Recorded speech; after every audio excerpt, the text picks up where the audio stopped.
समय की है जब साधु गांव-गांव घूमकर धर्म का प्रचार किया करते थे। हिरणपुर गांव में मोहन नाम का एक निर्धन किसान रहता था, जो था तो किसान, किंतु खेती से उसे कुछ भी प्राप्त नहीं होता था। घर में 2 प्राणी थे, एक स्वयं मोहन, दूसरा उसकी पत्नी। मोहन बेचारा निरंतर मेहनत मजदूरी करता और जो भी कुछ मिलता उसे अपना और अपनी पत्नी का पेट भरता।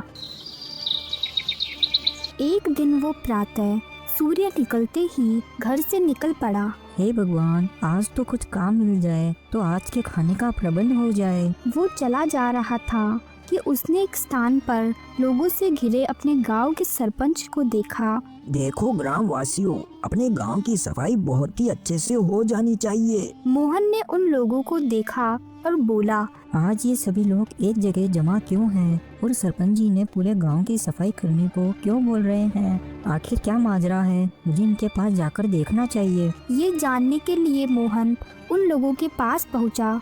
वहां जाने पर उसने सुना, हाँ भाई, मैंने तुम्हारा नाम लिख लिया है। तुमने 50 आदमी कहा था ना? हाँ सरपंच जी, मैं 50 आदमी के लिए ही कह रहा हूँ। अच्छा, अब तुम जाओ, मैंने तुम्हारा नाम लिख लिया है। ठीक से प्रबंध कर लेना, ठीक है ना? हाँ सरपंच जी, आप इस बात की बिल्कुल भी चिंता मत कीजिए। इसी प्रकार सरपंच जी ने एक एक कर कई व्यक्तियों को बुलाया।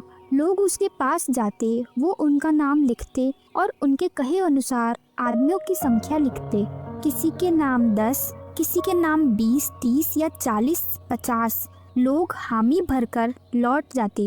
गरीब मोहन खड़ा होकर यह सब देख रहा था। वो चुपचाप खड़ा था। तभी सरपंच जी की नजर मोहन पर पड़ी। अरे तुम कब से खड़े हो? मैंने तो देखा ही नहीं। कहो, क्या तुम्हारा नाम भी लिख दूं? कहो, कितने आदमी लिखूं? कैसा नाम, कैसे आदमी? कृपया साफ साफ बताएं कि आप क्यों नाम लिखना चाहते हैं। मैं कुछ समझा नहीं सरपंच जी। अरे क्या तुम्हें मालूम नहीं मोहन, साधु अपने 500 शिष्यों के साथ हमारे गांव पधार रहे हैं। साधु जी बहुत बड़े भगवान के भक्त होते हैं और बहुत बड़े त्यागी होते हैं। देश विदेश में उनकी ख्याति फैल चुकी है। ये हमारे गांव का सौभाग्य है कि वे इस गांव में आ रहे हैं। साधु के दर्शन बड़े ही पुण्य होते हैं। हाँ सरपंच जी, आपका कहना बिल्कुल सत्य है। उनके दर्शन पाकर हमारा गांव धन्य हो जाएगा। सुनो मोहन, महात्मा जी के 500 शिष्यों के लिए भोजन की व्यवस्था करनी है।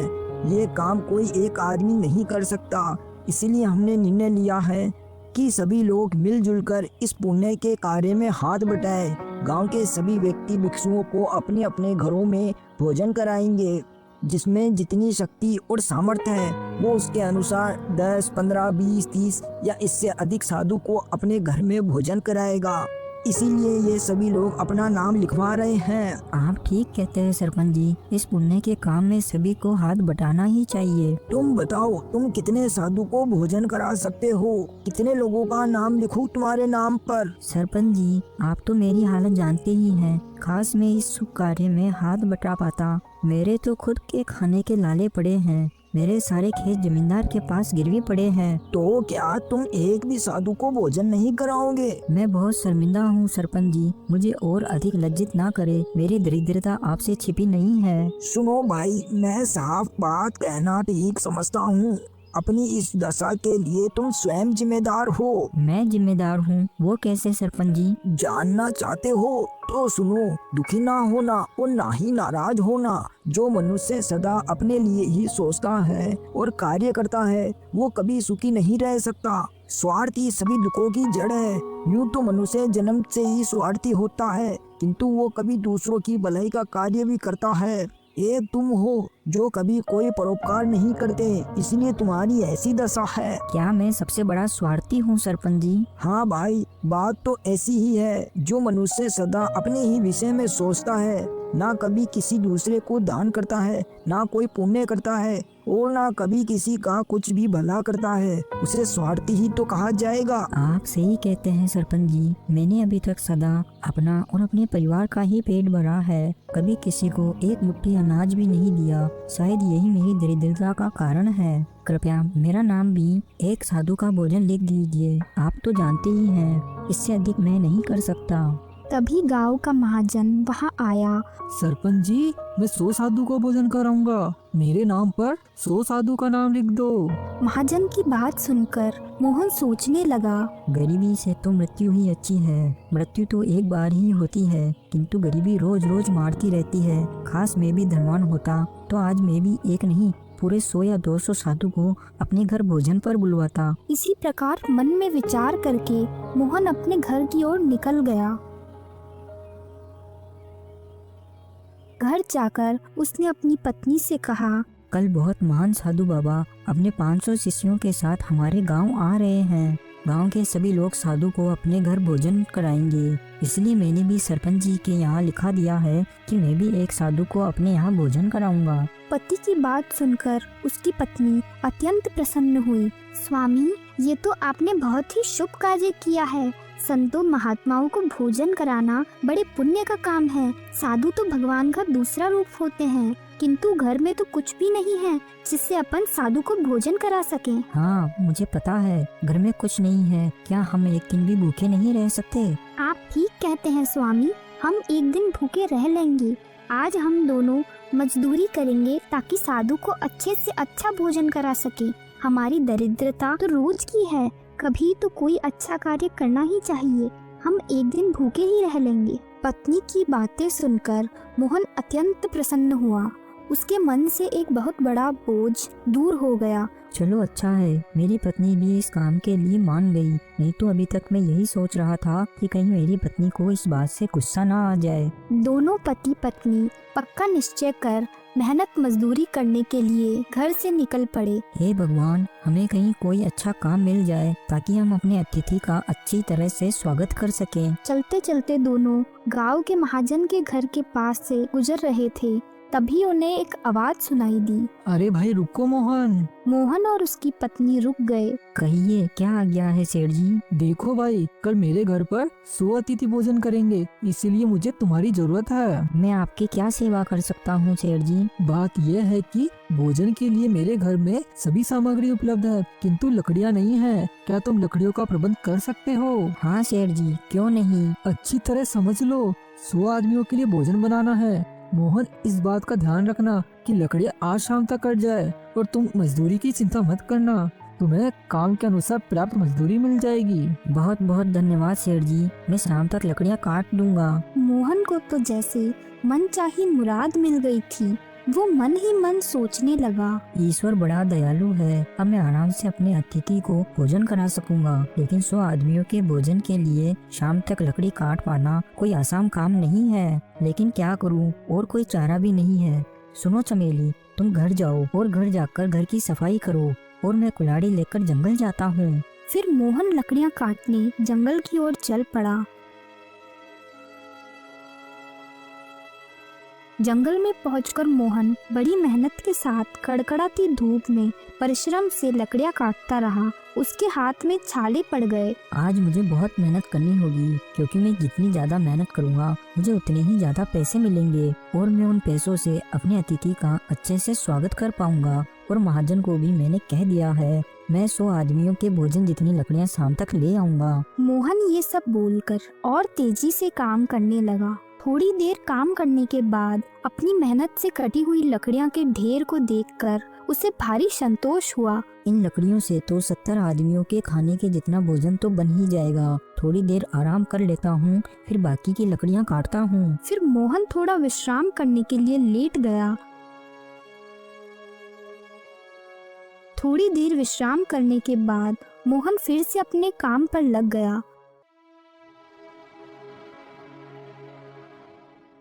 तभी थोड़ी देर बाद वहाँ चुपके से महाजन आ गया और एक पेड़ के पीछे खड़ा होकर मोहन को देखने लगा।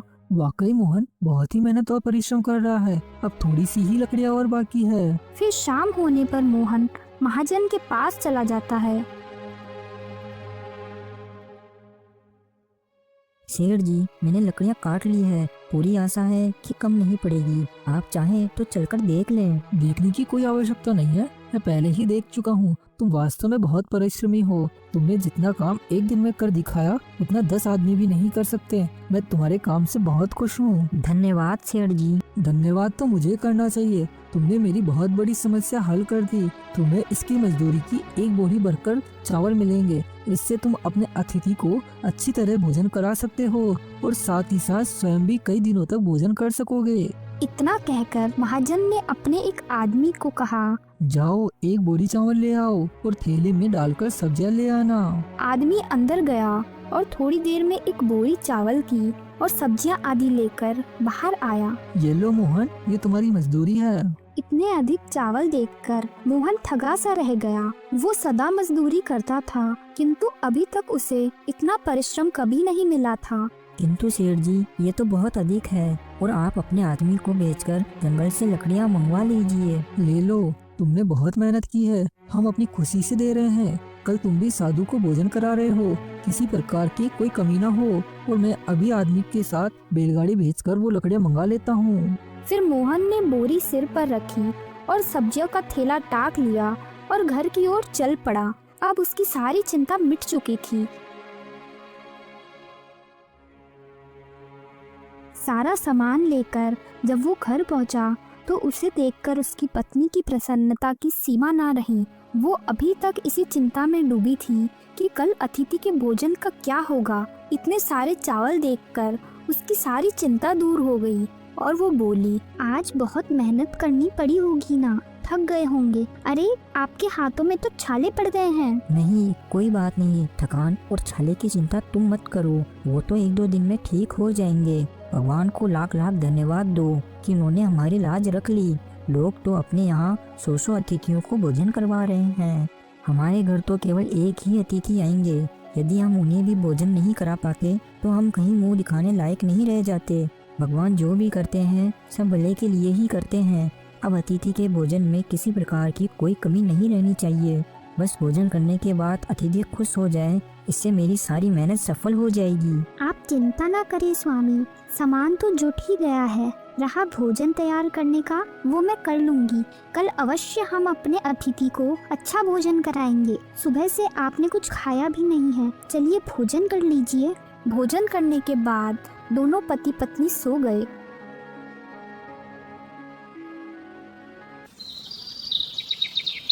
दूसरे दिन प्रातः जब वे दोनों उठे तो मोहन की पत्नी अतिथि के लिए भोजन बनाने की तैयारी में जुट गई। मोहन भी सरपंच जी के घर की ओर चल पड़ा,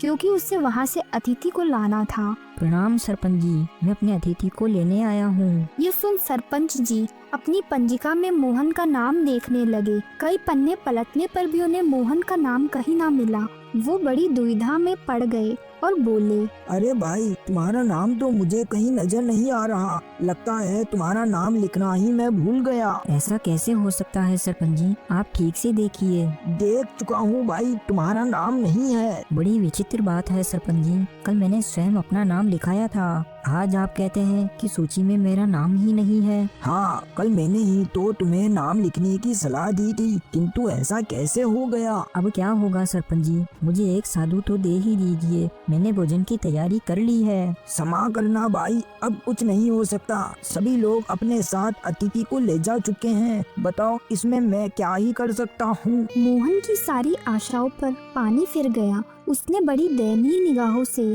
सरपंच जी की ओर देखा। उसकी आंखों में आंसू झलक आए।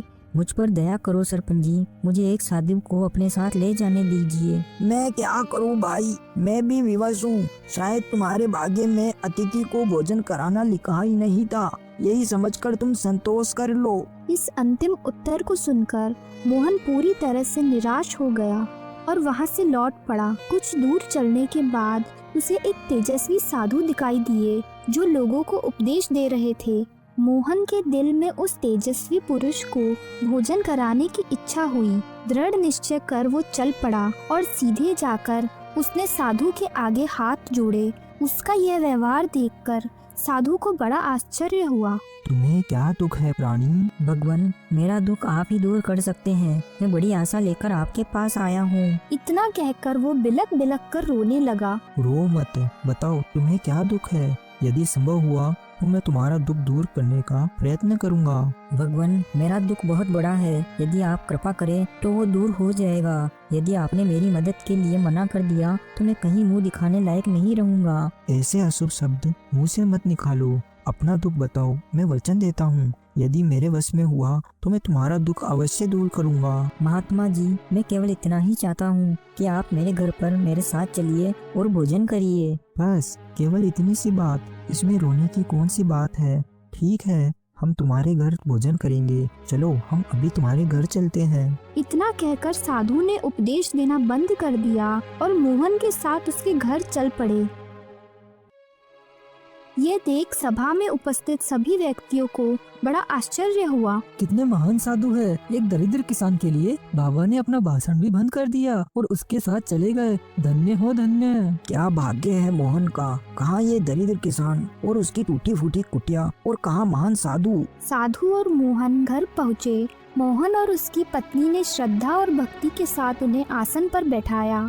मोहन की पत्नी साधु बाबा के सामने भोजन परोसने लगी। उसके बाद साधु बाबा भोजन करने लगे। जब बाबा भोजन कर चुके तो मोहन हाथ जोड़कर बोला, महात्मा जी, आपने जो मुझ दरिद्री के घर पे भोजन करके मेरे ऊपर जो उपकार किया है, इसके लिए मैं जन्म जन्म तक आपका ऋणी रहूंगा। मेरी समझ में नहीं आता कि मैं किन शब्दों में आपका आभार प्रकट करूं। मोहन, सच तो यह है कि छोटा या बड़ा कोई नहीं होता। छोटे बड़े का भेद तो अज्ञानी मनुष्य का बनाया हुआ है। ये तो आपकी उदारता है भगवान, नहीं तो मैं तो एक अधम प्राणी हूँ। नहीं, तुम अधम नहीं हो, तुम महान हो। जिनका मन पवित्र होता है वो मनुष्य कभी अधम नहीं हो सकता। हम ऐसे प्राणी को श्रेष्ठ समझते हैं जो परिश्रम करता है, और जो परिश्रम नहीं करता हम उसे नीच आदमी समझते हैं। तुमने जो परिश्रम किया है उसे चाहे दुनिया देखे या ना देखे, किंतु भगवान ने देखा है। आपने हम पर बहुत बड़ी कृपा की है महात्मा जी, जो आप हमारे घर पर भोजन करने आए। महात्मा जी मोहन के घर भोजन करने के बाद काफी प्रसन्न हुए और किसान को आशीर्वाद देकर वहां से चले गए। किसान और उसकी पत्नी बहुत खुश हुए। सभी गांव वासी मोहन की गरीबी के कारण उससे घृणा करते थे, किंतु आज की घटना देखकर उन सबकी आंखें फटी की फटी रह गई। महात्मा जी के जाने के बाद मोहन ने देखा कि उनकी लाठी उसके घर पर ही रह गई है। सुनो भाग्यवान, लगता है साधु बाबा जी की लाठी यहीं रह गई है। मैं उन्हें ये जल्दी से देकर आता हूँ। ऐसा कहकर मोहन लाठी लेकर साधु के पीछे पीछे जाता है, परंतु तब तक साधु बाबा जी वहाँ से जा चुके थे। तो मोहन अपने घर वापस आ गया और वो लाठी उसने अपने घर पर ही रख ली। इसी तरह कुछ दिन बीत जाते हैं। एक दिन जब मोहन की पत्नी खाना बना रही थी तो वो बोली, सुनिए जी, घर में तो लकड़ियाँ नहीं हैं, चूल्हे में आग ठंडी पड़ने लगी है, तो आप थोड़ी सी लकड़ियाँ लेकर आ जाइए। फिर मोहन घर के बाहर से कुछ लकड़ियाँ ले आता है। उन लकड़ियों के साथ महात्मा जी की लकड़ी भी ले आता है और उसे तोड़ देता है। लकड़ी के टूटते ही उसके अंदर से छन छन करके सोने के सिक्कों की बरसात होने लगी। यह देखकर दोनों पति पत्नी हैरान रह गए। लगता है महात्मा जी इसलिए इस लकड़ी को यहाँ छोड़कर गए थे। अब तो हमारे भी अच्छे दिन आ जाएंगे। फिर उन्होंने वह सभी सोने के सिक्के उठा के एक थैली में भर लिए। भाग्यवान, अब मैं इन सिक्कों से एक व्यापार शुरू करूंगा और अपने गांव से सभी आने वाले साधु संत महात्मा की सेवा करूंगा। फिर ऐसे ही कुछ दिनों में मोहन एक परचूनी की दुकान खोल लेता है और उसका व्यापार बहुत ही अच्छा चलता है। तो दोस्तों, हमें इस कहानी से यही सीख मिलती है कि हमें हमेशा खुद के स्वार्थ के बारे में ही नहीं सोचना चाहिए, कभी कोई धर्म पूर्ण भी कर लेना चाहिए। Thanks for watching.